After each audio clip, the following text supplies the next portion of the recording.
Hello everybody, welcome back to San Benito County Free Library's ArtSpark with your amateurs in art, Juan and Carlos. Now before we get started, please remember to like the video, subscribe, and hit the bell so that you're always notified when we make these art lesson videos.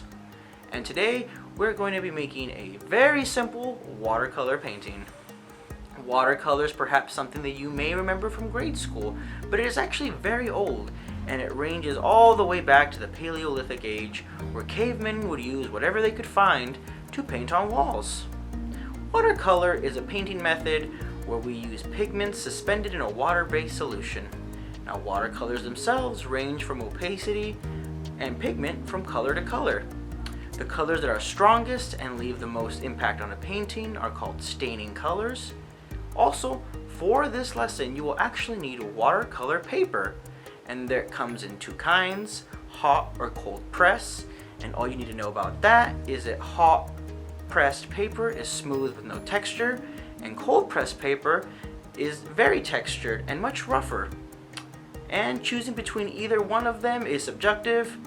And also, please remember that today you're going to need tape so that you can tape down your piece while you are drawing. Also, today we're going to be focused on still lifes, so feel free to grab anything pretty that you see. You may have some flowers around or some fruit. Now let's get right to it. Alright everybody, this is what we'll be using for today, a watercolor palette, the kinds you can find at any store for a relatively inexpensive price. You're going to need some tape, masking tape in this case. You're going to need a sketch of something. In this case, here's a still life of fruit, a nice container of water, a paint brush, and if you feel like experimenting, we also have some salt for effects. Oh, and here's a little hint.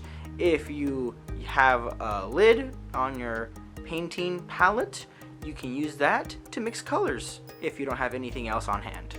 Alrighty, now we're going to join Carlos for our tutorial.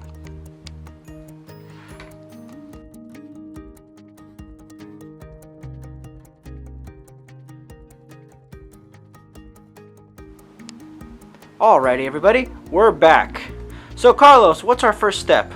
The first step is to do your sketch on the paper, and this time around we're using special type of paper like you had mentioned. It's watercolor paper. It's a little bit thicker than average paper. It has a texture, and the reason why we're using this type of paper is that it's special paper for watercolor. So the next thing we're going to be doing is we're going to be taping it down with masking tape, and this is just so that we can keep it in place. And I'm going to be putting the tape around it, just like that.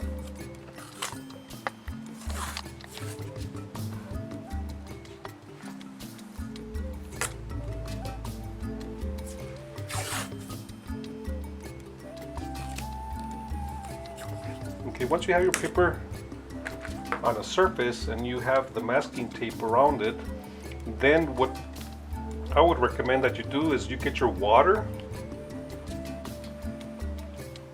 and then you drop some water on your paints. And as you can tell, I've already done that just so that we can be ready for our session. And like you had mentioned earlier, the cover also serves as a mixing plate. And what we're going to do is we're going to be doing the still life. So I think I'm going to start with the yellows. I'm going to put some there. A little bit of brown, just a tiny bit. And as you can see, it changes the color.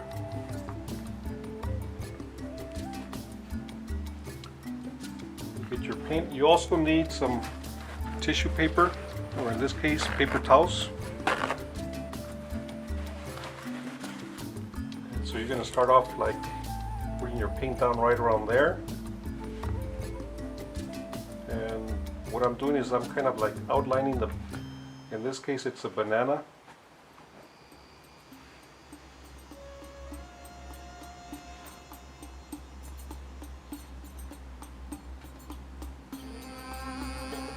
You know, Carlos, as you're using watercolor, I'm noticing that there's not that much crinkling.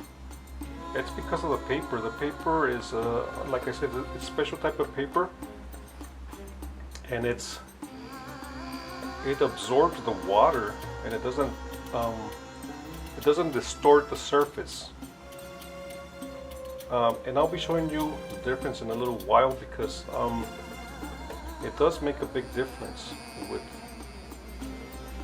the outcome of your painting. So what I'm doing now is I'm cleaning the brush so that I don't contaminate the water, because if you keep on putting different colors into your water, it turns really muddy. And in order to keep it clean, this is what you have to do. The next thing I'm gonna work on is the apple, and I'm gonna do something like this. And as you can tell, these colors are very bright, and that's the nice thing about watercolors, that they tend to be concentrated. You can also use more water so that the paints come out lighter, and I'll show you a sample of that in a little bit.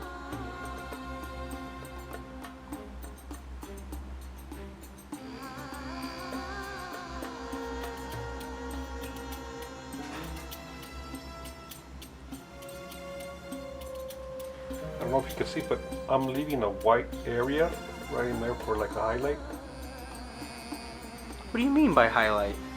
The highlight means that it's like a reflection of where the light is hitting. Oh. In this case, it's like it's a highlight, just like that. And I'm letting the white paper come through, the whiteness of the paper. Let me see. How about the pear? We're going to do 2 different pears.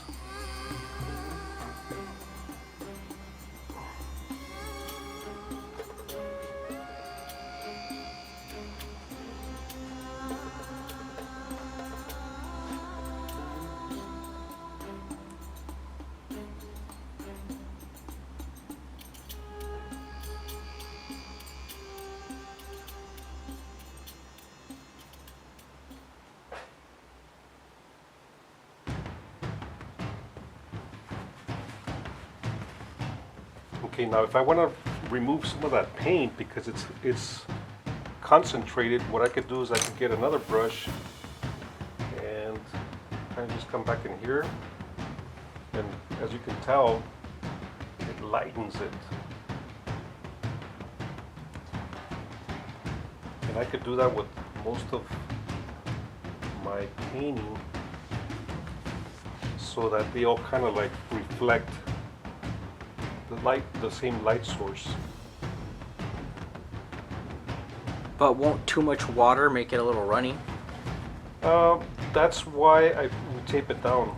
Oh. So that it doesn't.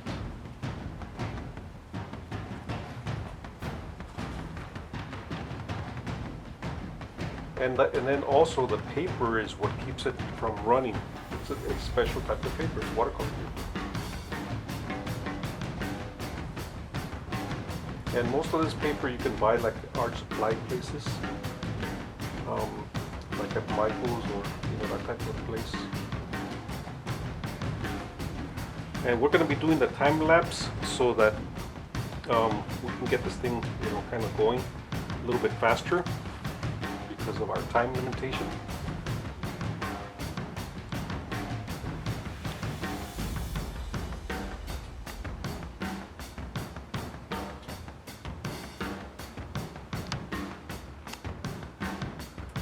Oh, Carlos, so now that we're catching up with you, I noticed that you finished painting the fruit and you're moving on to the background. Can you explain some of your thought process behind that?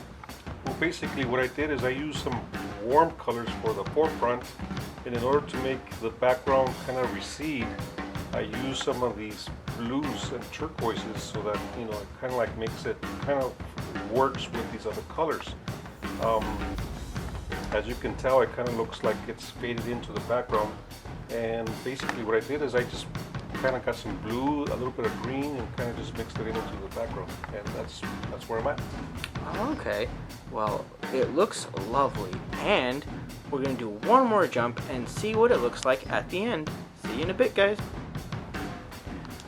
Alrighty, so Carlos has also added some gray to tint out the beginning. And why did you do that, Carlos? Just to kind of unify the whole piece together so that it doesn't look unfinished. It's a very transparent, translucent effect, and as you can tell right in here, there's some real nice, clear white, and then the color that's right in front of it is like a gray. And in order to achieve that, you have to use a lot of water and a little bit of paint. So that's how you do that, and kind of makes it so that it looks kind of unified. And now I'm going to put some salt right in here in the background, and what that does is that it gives you like a special effect. Once it dries up, then you just remove the salt, and it gives, you can see these like little white spots in the background. And here I thought you were just hungry, but that's actually being really creative. And see, you guys can do stuff like this at home. Simply grab things, and who knows, you might come up with the next artistic technique that no one ever thought about. And with that, guys, I think we'll be finishing up today's video. Here we are going to be showing a small gallery of things that Carlos and I have been working on. Thank you so much for watching, and we'll see you next week. Bye-bye.